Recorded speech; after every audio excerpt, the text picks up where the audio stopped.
నెల్లూరు నగరంలోని శిఖరం వారి వీధి జామియా మసీద్కి విచ్చేసిన వక్ఫ్ బోర్డు చైర్మన్ అజీజ్ రంజాన్ మాసం రెండవ రోజు ఆయన పాల్గొని ఒక్క పొద్దులు విరమించుకుని మసీదు కమిటీతో కలిసి కార్యక్రమాలను పరిశీలించారు. ఈ కార్యక్రమంలో రాష్ట్ర వక్ఫ్ బోర్డు చైర్మన్ అబ్దుల్ అజీజ్తో పాటు ఇంతియాజ్, సాబిర్ ఖాన్, మైనుద్దీన్, నన్నే సాహెబ్, కరీముల్లా, ఖలీల్ అహ్మద్, కాలేషా బాషా, మసీదు కమిటీ సభ్యులు తదితరులు పాల్గొన్నారు. అనంతరం వారు మీడియాతో మాట్లాడారు. నెల్లూరు నగరంలోని శిఖరం వారి వీధి జామియా మసీద్కి విచ్చేసిన వక్ఫ్ బోర్డు చైర్మన్ అజీజ్ రంజాన్ మాసం రెండవ రోజు ఆయన పాల్గొని ఒక్క పొద్దులు విరమించుకుని మసీదు కమిటీతో కలిసి కార్యక్రమాలను పరిశీలించారు. ఈ కార్యక్రమంలో రాష్ట్ర వక్ఫ్ బోర్డు చైర్మన్ అబ్దుల్ అజీజ్తో పాటు ఇంతియాజ్, సాబిర్ ఖాన్, మైనుద్దీన్, నన్నే సాహెబ్, కరీముల్లా, ఖలీల్ అహ్మద్, కాలేషా బాషా, మసీదు కమిటీ సభ్యులు తదితరులు పాల్గొన్నారు. అనంతరం వారు మీడియాతో మాట్లాడారు.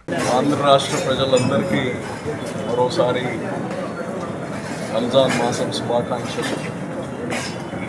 ఉన్న ఉపవాసాలు స్టార్ట్ అయ్యాయి. మరి ఈరోజు రెండో రోజు. భగవంతుడి దయ వల్ల క్లైమేట్ కానీ చాలా అనుకూలంగా ఉంది. ఎందుకంటే ఉపవాసాలు ఉంటూ మసీదులోనూ ఇళ్లల్లో కూర్చొని జపం చేసుకుంటే కూర్చొని ప్రార్థన చేసుకునేది కాదు. వాళ్ళ రొటీన్ పనులు చేస్తారు. ఆల్మోస్ట్ అందరికీ తెలుసు 70-80% కష్టపడితే కానీ పూట గడవదు.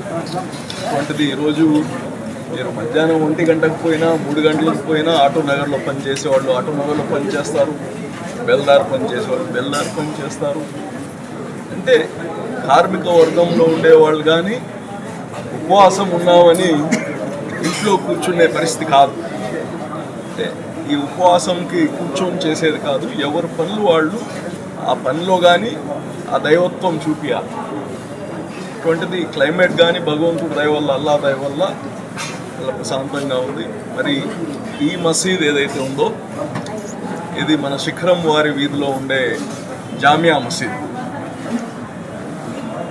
ఈ మసీద్ స్థలంలోనే మనం ఆ ఇంటర్నేషనల్ స్కూల్ కట్టబోతున్నాం.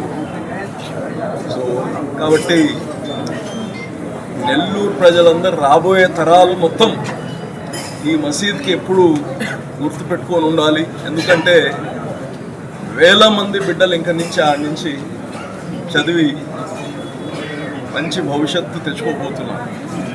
దానికి కానీ చాలా తొందరలో కన్స్ట్రక్షన్ పనులు స్టార్ట్ చేస్తాయి. అంటే ఈ మసీదుకి సంబంధించింది కాబట్టి ఈ మసీదుకి వచ్చి వాళ్ళకి కొద్దిగా ఆ గొప్పతనము వాళ్ళకి కృతజ్ఞత చెప్పాల్సిన అవసరం ఉంది. సో ఇంకో 10 రోజుల్లో ఆ డిజైన్స్ అన్నీ అయ్యాయి. సో ఆ స్కూల్ కానీ స్టార్ట్ అవ్వద్ది. మరి నిన్ననే ఈ మసీదుకి ఒక నూతన మేనేజింగ్ కమిటీ కానీ వేసాము. వాళ్ళందరికీ శుభాకాంక్షలు తెలియజేస్తున్నాను. ఒకటి, కమిటీలు వేసామంటే ఆ 10 మందే ఈ భూమి పైన మంచి వాళ్ళని కాదు. అంటే 10-11 మందికే వేయగలుగుతాం కాబట్టి ఆ 11 మంది యువకులు, పెద్ద వయసు వాళ్ళు, అనుభవం ఉండేవాళ్ళు అందరినీ కలుపుకొని తీసుకెళ్లే వాళ్ళని వేసాం. దాని అర్థము మిగతా వాళ్ళు దానికి అర్హులు కాదని కాదు. అంటే మామూలుగా నేను చూస్తున్నా, నాకు ఇప్పుడు 10,000 ఇన్స్టిట్యూషన్స్ ఉన్నాయి, 10,000 కమిటీలు వేస్తుంటే గొడవలన్నీ ఆయనే మంచోడా, నేను మంచోడిని కాదా, ఆయనే గొప్పోడా, నేను గొప్పోడిని కాదా. అందరూ గొప్పవాళ్లే, అందరూ మంచివాళ్లే. కానీ కొంతమందిని అక్కడ వేయగలుగుతాం కాబట్టి ఆ కేటగిరీలో వేస్తున్నాం తప్ప వీళ్ళు మాత్రమే మంచివాళ్ళని కాదు. దయచేసి అందరూ కలిసి దేవుని పని, పుణ్యం వస్తుంది, మంచి పనులు చేయండి. అలాగనే ఈ మసీదుకి కొన్ని గతంలోనే పెద్దలందరూ ఒక ఇన్కమ్ రావాలని చెప్పి అనేక కమర్షియల్ షాప్స్ కానీ కట్టుకున్నారు.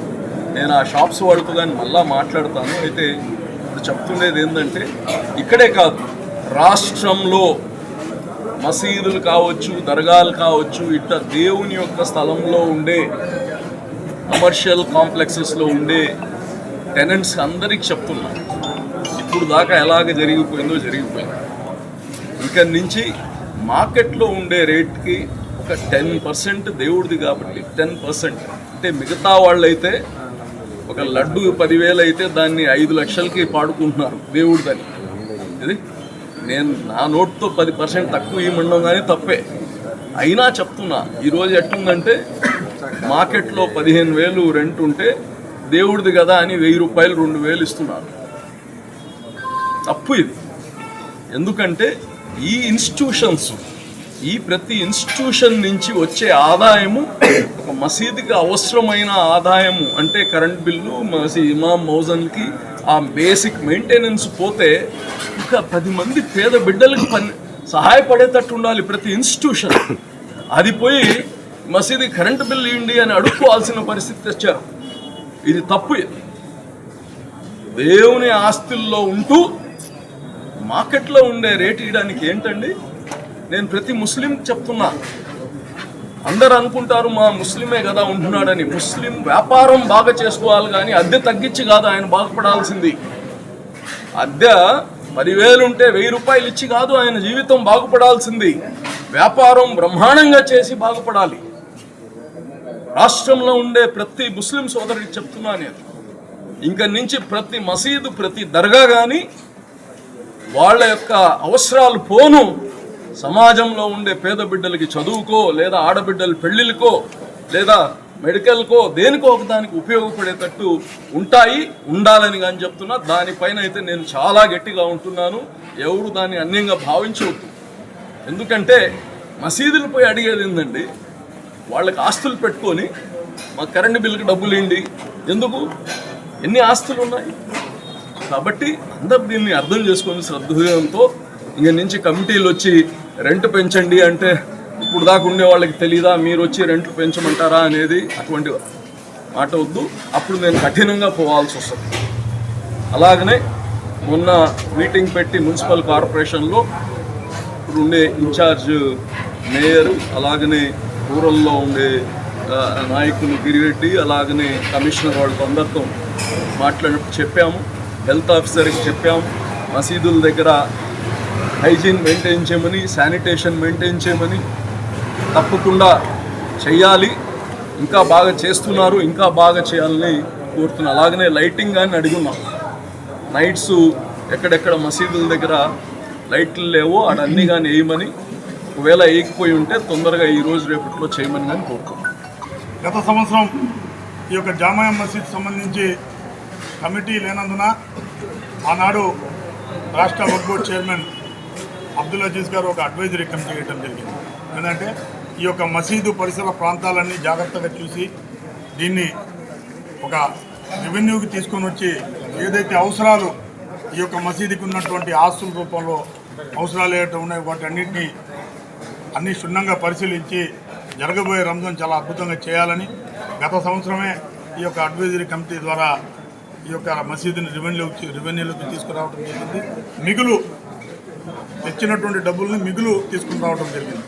ఇదంతా గత సంవత్సరం నుంచి యొక్క మసీదు యొక్క నిర్వహణ కమిటీ ఆధ్వర్యంలో, అడ్వైజరీ కమిటీ ఆధ్వర్యంలో చాలా చాకచక్యంగా చాలా జాగ్రత్తగా చేశారు.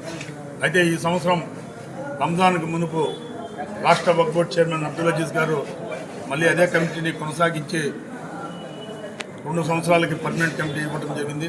దురదృష్టవశాత్తు గత నెలలో మా సోదరుడు, మా ఫ్రెండు, ఈ కమిటీ సభ్యుడు, అలాగే ముస్లిం సామాజిక వర్గానికి ఒక మంచి నాయకుడు ప్రమాదవశాత్తు మరణించడం జరిగింది. చాలా చింతిస్తున్నాం. ఈ యొక్క రంజాన్ నెలలో ఆయన కోసం ప్రత్యేక ప్రార్థన చేస్తాం.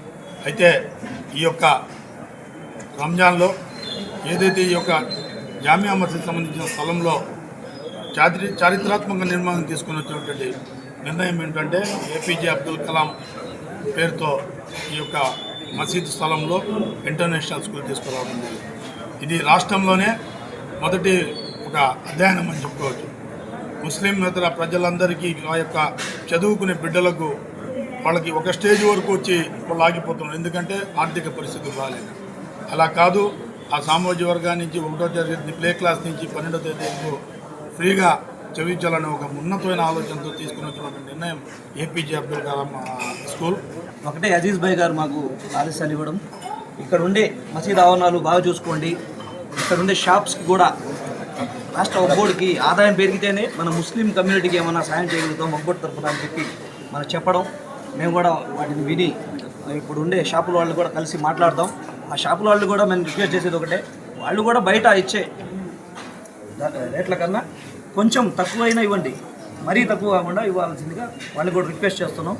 అదేవిధంగా మన అజీజ్ భాయ్ గారు చెప్పినప్పుడు ఈ జామియా మసీద్ తరఫున ఉండే స్థలంలో 13 ఎకరాల స్థలంలో మంచి స్కూల్ కూడా మన రాష్ట్ర మంత్రివర్యులు నారాయణ సార్ గారి సపోర్ట్తో, మన అజీజ్ భాయ్ గారి సపోర్ట్తో మంచి స్కూల్ ఏర్పాటు చేయబోవడం కూడా మన జామియా మసీద్ కమిటీకి